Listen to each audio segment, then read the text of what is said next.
Welcome to today's edition of the Executive Sideline. Today on our episode, we have Erin Mayes, Deputy Athletic Director of Internal at Furman University. She's also the SWA. Thank you for being with us here today. Thank you for having me. I really appreciate it. Absolutely. Well, Erin, goal of today is for the audience to get to know you. A little bit about how you got here, who you are, what's important to you, some of the things maybe like hot topics that are happening in the industry right now. So first one, tell me a little bit about you. Okay, perfect. Well, I obviously am Erin. I have a husband, fun fact, who is also named Erin, and I have a 3.5-year-old daughter. We are actually expecting a daughter as well in May of this year, so really excited about that. That's part of the reason why I work in college athletics. I think it's a great space to raise a family. Really enjoy having the ability to have her grow up in this environment here. I got into college athletics in a roundabout way, actually. I worked in corporate America prior to being in college athletics. Had a connection with Jeff Talent, the CFO at the University of South Carolina, and so I transitioned into that industry about a decade ago, and it's been great ever since, and really appreciate you taking the time to talk to me today. Well, that's awesome. Getting into this space, I have a weird background too, right? I didn't take the traditional path to be in college athletics, right? Was in the private sector, walked right into the business office. It sounds like you had a similar experience, but how did you fall in love with this? What attracted you to be in the athletic space? Yeah, from growing up, I've always loved sports. I was a gymnast when I was younger. I was not actually a college athlete, but obviously followed it at a high level. My husband was a college football player, a kicker. So that experience definitely was something that drove me to want to be in it. I think it's a unique landscape. Being in the business office in athletics, you make decisions that you might not necessarily be making in the corporate world from a finance standpoint. So I think it's ever changing. It's an industry that we always will continue to have new challenges to overcome. So that's what's kind of driven me to stay in this industry and grow over the last decade. I would say that the pace in which athletics moves, especially on the business side, is pretty much unmatched in comparison to a lot of other industry, right? I definitely would agree with that. I have a unique background in the fact that I came from investment banking, so probably one of your higher end pace from the corporate world, but the pace for college athletics, there's always something new. I don't know that I do the same thing from day to day ever in my job, and that's one of the things that I absolutely love about it. So other than just the business office, can you talk about other hats that you wear? Yeah, so when I started, there's a few hats. When I started at South Carolina, very, very high level focus in the business office. Did a few things outside of that, but at a school the size of Furman, obviously our resources and our staffing is not at the same level, so you have to wear a lot of hats, and that's what I love about this level.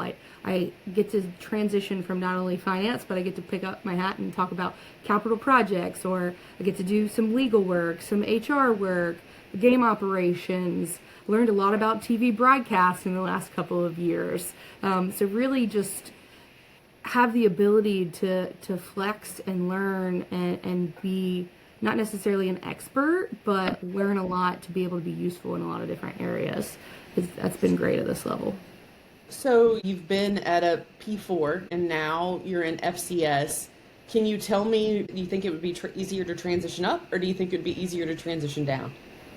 That's a great question, and something I think about a lot, actually. I really was blessed in the opportunity that I had at South Carolina with the leadership team that was there at the time. They gave me a lot of ability to look for more and explore not only just in the areas of finance. I think the transition back to P4 from FCS level is something now that I have such a greater understanding of how all of the areas interact with one another. And previously, really, you're kind of siloed in that specific area, and you may not really understand. When you're in the business office, you may be looking at something, you're like, why the heck are they doing that? Because you don't necessarily know the ins and outs of the other areas of the department. And now at this level, you kind of have to. You have to know everything, because there's really not departments. They're all one department, which has been a great thing. So I do think transitioning back to the P4 would be easier than the transition from P4 to FCS. It was definitely a learning curve when I did that. I transitioned a week after COVID shut everything down. My last day at South Carolina was bringing the men's basketball team home from the SEC tournament. So weird time to switch careers and learn a lot about a lot of different things. I'm sure, right? You're not in person. You went from being completely present to having to do everything virtually. I think what I've seen, I was still on campus when COVID happened, right? And we had to heavily lean into technology at that point. And if you weren't in technology, you had to learn really quickly, like the world of Zoom. Absolutely. All of how do you communicate with your athletes? How do you plan events and keep everyone engaged? How do you get to know your staff that you have never really, you would think it might have been a disadvantage, but it really was great. Had the ability to get to know everybody through Zooms, things like that. That you might not necessarily have when you step on campus immediately. When you're on campus, your immediate job function is, hey, you got to check these boxes, right? Well, we had time and to get to know everybody, and I got to learn the department a lot, which I think was really advantageous to me when I got here. How have you leveraged technology in your space? From leveraging technology within athletics, we are really heavy in the Teamworks platform. We really utilize it a lot. We try to figure out how are there ways not only for our operations and facilities staff to manage our facilities, but also our business operations. I think it's really critical in how we operate at a space where there's maybe not a specific person to oversee every little area. I can give you a great example. We had an incident with a student athlete where we were trying to figure out where they were to make sure that they were okay. And I just pulled up Teamworks and I was like, all right, well, they're supposed to be at weights right now, and then they're going here.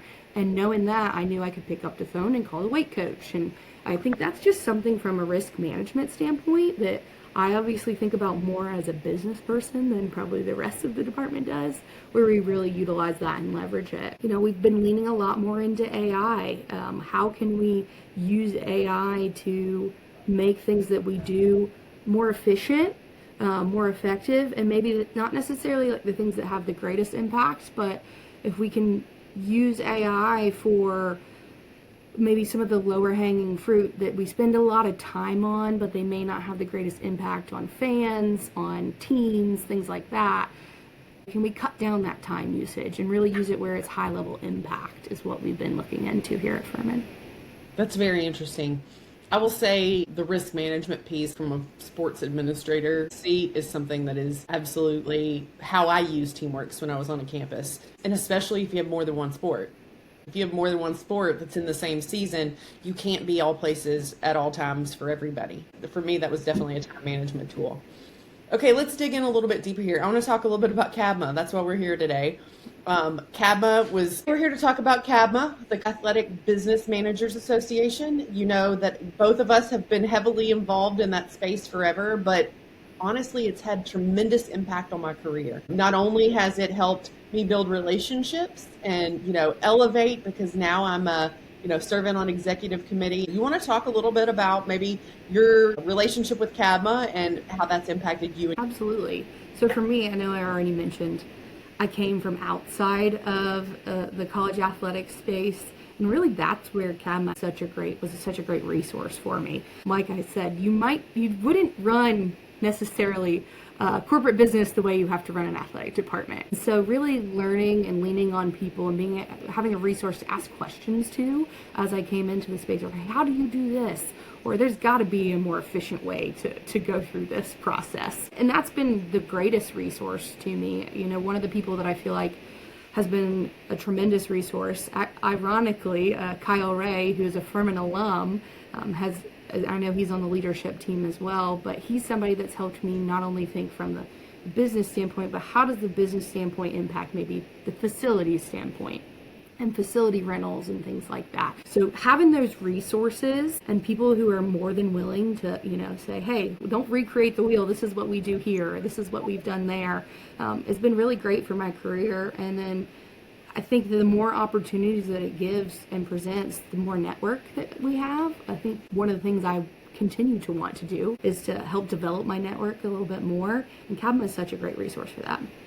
If you could give yourself one piece of leadership advice, when you were just getting started? So you've already been well off in your career, you were in part of it, but like one piece of leadership advice that getting into the business office of college athletics, what would that be?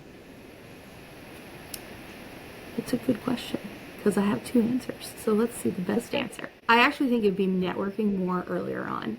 So I came from an industry where that was really, really valuable, and I probably didn't do that well enough to be outside of my world early on. I did it within, the regional scope potentially, or the conference, but really reaching out to people who have different backgrounds, not necessarily the financial but maybe somebody who was an SWA or who ran capital projects, because as my career has evolved, right, I was just in that specific lane to begin with. I really would have loved to have more of a network when I got to Furman, and now that I'm touching all these things, have those resources available to me, who have done it at all levels, not just, the Power 4 level where I was at, but FCS level, different things that you value at those levels. So if I had the ability to do that, that's probably the advice I would give myself. What's the best piece of advice that you've ever gotten? I think the best piece of advice I've ever gotten was actually from the CFO at South Carolina when I was looking at, all right, do I stay at South Carolina or do I go look at another opportunity? And he told me that the best opportunity for me would be to go, to learn something new, to challenge myself, to learn new things, to meet new people. And so I took that leap of faith, and I honestly couldn't have imagined not doing so now. The people that I've met, the team that we have here, the way that people have invested in me and I've been able to invest in others. I think just because he told me that, just kind of pushed me and urged me to do that is how I've ended up where I am now. Something that you shared with me that was important to you was family, right? And I think family aligns with a lot of people's core values. How have those core values impacted where you are, where you want to go, and where you've been? So family is probably the first and foremost, it's not probably, it is the first and foremost important core value to me. I was raised by a tremendous family. I'm very thankful for that. And then I have an incredible spouse who supports me at such a high level that I know that he does so many things so I can do my job and try to do my job well. But that evolves over time. I came to Furman just married. I didn't have children. Now I obviously have a 3.5-year-old and one on the way, and things change over time. When you have kids, you start to think about things differently. I'm really blessed in the fact that I have a wonderful athletic director who values family. If my child's sick, he's like, go, take care of it. You got it. And I think that's really important, and it's shaped who I want to be as a leader. I want to make sure all of our staff knows, family's first. This is a job at the end of the day, and your family is your family for forever. So take care of your family and do the things you need to do there. And that's what I hope that my staff here feels from me. But in looking towards the future of my career, I would always want to find somewhere where that's the case.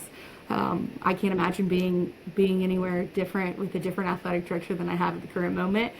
Jason he emulates that in everything that he does with his 3 kids, and that's why I love this space, because I can have my child at every sporting event.